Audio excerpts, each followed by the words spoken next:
Hello everyone, in this video, I'll be translating and summarizing the latest Urdu broadcast by Moeed Pirzada to make it accessible for our English-speaking audience. Let's go through the key developments and insights in Moeed Pirzada's words. Today is the last day of June, the 6th month of the year, and half of the year 2025 has already passed. A lot has happened this year, and right now, there are many important, interesting and confusing developments that I'm witnessing. They are confusing because I'm not able to fully understand their meaning and significance. We can connect the dots together and try to figure out their implications. For example, at this moment, a very intense debate is going on between Israel and the United States about Iran. Different strategic communities, political interests, and powerful groups are trying to steer this debate in two different directions. On one hand, there are strong experts from Israeli newspapers and Zionist-affiliated experts claiming that the damage caused to Iran's nuclear facilities due to United States and Donald Trump's attacks has not been significant. On the other hand, Donald Trump, the Pentagon and the CIA claim that they have completely obliterated Iran's nuclear capabilities, erasing them from existence, meaning they have delivered a significant setback to Iran. This is one debate that I'm observing. On the other side, there are continuous indications coming from India suggesting immense frustration and anger regarding a possible war with Pakistan. They feel that Pakistan's perfect solution is not within India's strategic community. What will be the outcome of this? That is also something I am reflecting upon. At the same time, in the world's most intelligent country, the leaders who are considered the wisest and most powerful, that is, Pakistan's generals and the GHQ, seem to have reached a point where they are thinking of ending the legitimate legal presence of Pakistan Tehreek-e-Insaf, or PTI, and Imran Khan's party in Pakistan's assemblies. What does this mean? What will be the outcome of all these developments? I am looking into this too. There are many such developments, but let me remind you, if you have not yet subscribed to this channel, please subscribe and click on the bell icon. Open all the notifications from YouTube as well. Also, I have created a WhatsApp channel to stay directly connected with you. I will share the link in the pinned tweet and in the description. I will also tweet it today, and you will find the link in the end screens. Now let's turn to Israel, the United States and Iran. Some of the major newspapers in Israel and the US publications that support Israel are consistently publishing stories and expert opinions in which they claim that Donald Trump's assertion about Iran's nuclear facilities being destroyed is not accurate. They are rejecting and discounting this claim. What do they say? They claim that the bombs dropped in the Isfahan region, including the 14 mother-of-all bombs, completely obliterated Iran's nuclear program. They assert that Iran's uranium, for example, was buried under the earth in Isfahan. However, reports in the New York Times and the Washington Post, quoting the Defense Intelligence Agency of the United States, as well as Israeli experts, claim that Trump's statement is inaccurate. According to them, even though Israel may have caused a setback to Iran, it is temporary and Iran can recover very quickly. This is the perspective I am observing.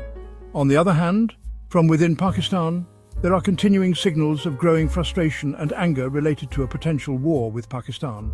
And it seems that India's strategic community feels that Pakistan's perfect solution is beyond their reach.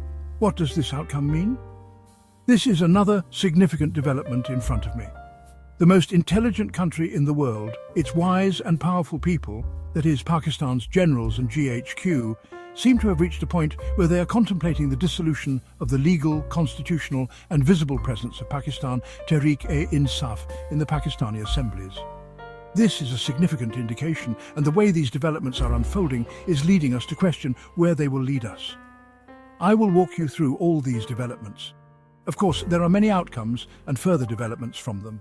But let me remind you again, if you have not yet subscribed to this channel, please do so now. Click the bell icon and keep your notifications open for all updates.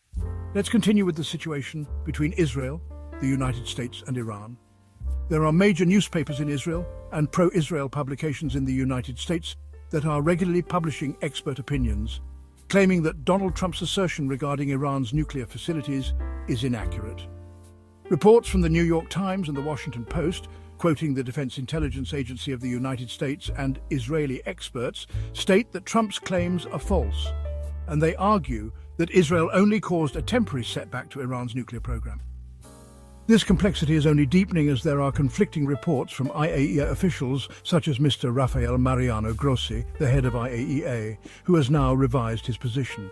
Initially, after the United States attack, Grossi had stated that the damage to Iran's nuclear facilities was significant, but he is now saying that the damage was limited to only a few months of setbacks. What made him change his stance? That is still unclear.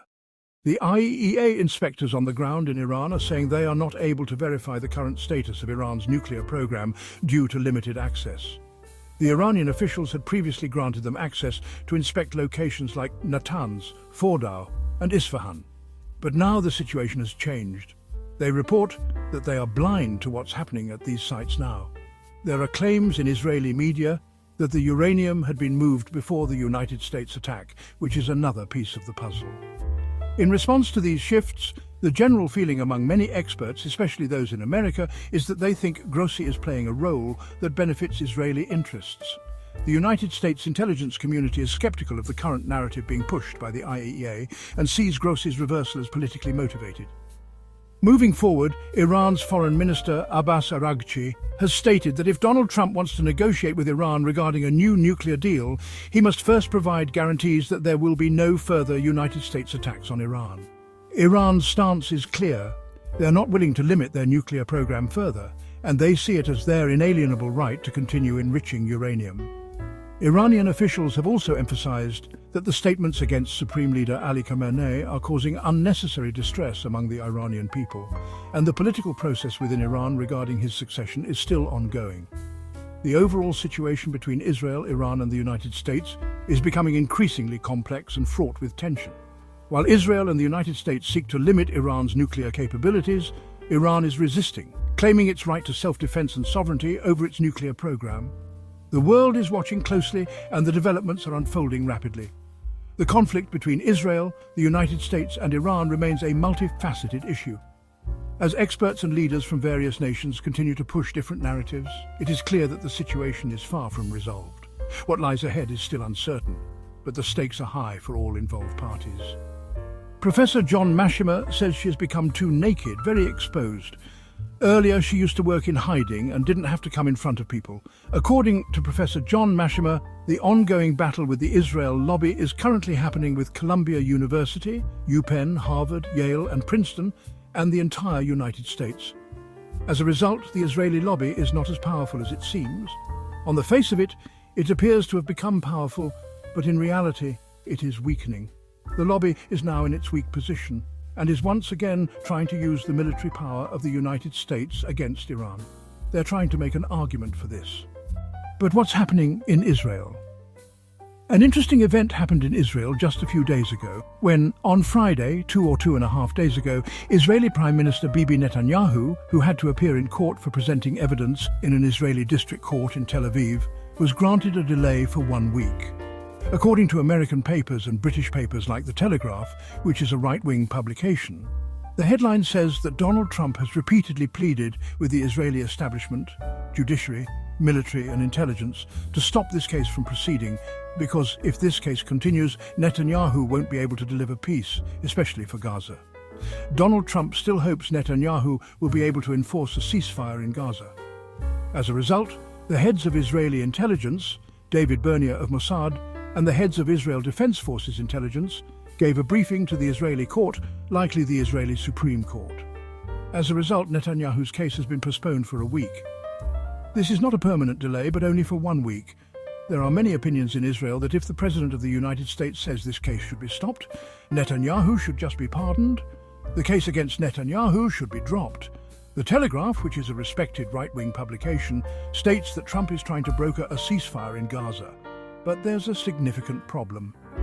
There are constant accusations of 500 or more Palestinian deaths due to food riots where Israeli defense forces opened fire on Palestinians standing in line to receive food, and violence ensued. According to The Telegraph, this is being done by Hamas, who also shoots Palestinians, and Hamas does not want people to get food because it wants control over food distribution in Gaza. Israel's largest left-wing newspaper, Haaretz, with one of the most respected columnists, Gideon Levy, writes that these contractors, hired by Israel to distribute food, are not working through NGOs as before, but are now criminals working under the Israeli government. They are opening 4 points of distribution for the 2 million people in Gaza, where the food distribution leads to chaos and violence. Even at the American embassy, lines are formed by Israelis waiting for American visas, and it's funny that Israelis need to wait in line for visas just like people in Pakistan. It's strange to see Israelis queuing up for American visas. Haaretz wrote that if Israel doesn't stop shooting the hungry Palestinians, it will be guilty of genocide. The International Court of Justice has yet to decide on Israel's actions and should make a decision before all Palestinians are dead. In Israel, such headlines and debates are taking place in major newspapers, and this is a subject that few American papers would dare cover. A few months ago, I was speaking with an Israeli academic, a professor, and I proudly told him that I subscribed to Haaretz. He looked disappointed and said that by reading Haaretz, it seemed like I hated Israelis and was anti-Semitic.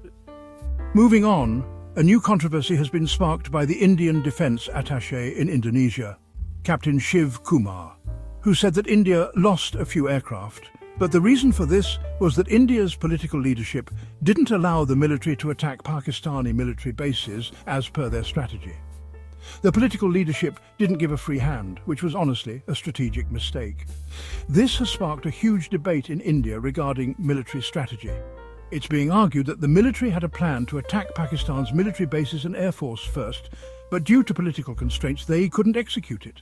Some people in India are frustrated and saying that, well, we should stop hiding the number of planes lost, whether it was 2, 6 or 10.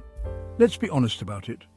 There is also growing frustration within India regarding their political establishment, particularly about the handling of military operations and the inability to strike Pakistan's military first. An argument is now being built that India, just like Israel, must show strength, masculinity and resilience in dealing with Pakistan, even though this may lead to more tensions in the future. The question is, will India act as Israel does and take action against Pakistan's military assets without declaring war? This is a growing sentiment in India. On the domestic front in India, the government has been forced to release water from the Salal Dam, a major dam, because of heavy rains in Jammu and Kashmir, leading to flooding. The situation is being carefully monitored because India had previously claimed it was managing its reservoirs to increase capacity. But this release suggests that India's own constraints have now surfaced, particularly with regards to water management. Meanwhile, in Pakistan, the political situation remains complex, with tensions rising over the 2024 elections. The Supreme Court of Pakistan has recently decided on reserved seats for the Pakistan Tehreek-e-Insaf, Imran Khan's party. The ruling seems to undermine the legitimacy of PTI and is part of a broader effort to dismantle the political structure built by Imran Khan. This is causing increasing frustration, especially in Khyber Pakhtunkhwa and Balochistan, and could have serious consequences for the country's political stability. This leads to a bigger question: the potential consequences of undermining PTI and political processes in Pakistan. If political processes are completely disregarded, the resulting frustration could escalate. Already incidents of violence are increasing, and the situation is being aggravated by the frustrations in India as well. There's a growing sense that India is politically and militarily constrained, and the narrative being built up could cause more damage than anticipated. In conclusion, the tension between Pakistan, India and China has become more complex, and there's now a call for a triangular political equation, with China acting as the dominant force. However, this model was proposed by Chinese President Xi Jinping during his visit to India, but was rejected by the Indian government. This rejection could have far-reaching consequences for the future of India's foreign policy. Meanwhile, the situation in Pakistan remains fluid, and the ongoing tensions are affecting both domestic and international politics. The hope for a peaceful resolution seems increasingly distant as political and military leaders in both India and Pakistan remain locked in a game of strategic maneuvering. That wraps up our translation of Moeed Pirzada's video. I hope this English version helped you understand his message better. Please like, share and subscribe to Awami Lens to help our community grow. Don't forget to leave a comment below and let me know what you thought of this effort.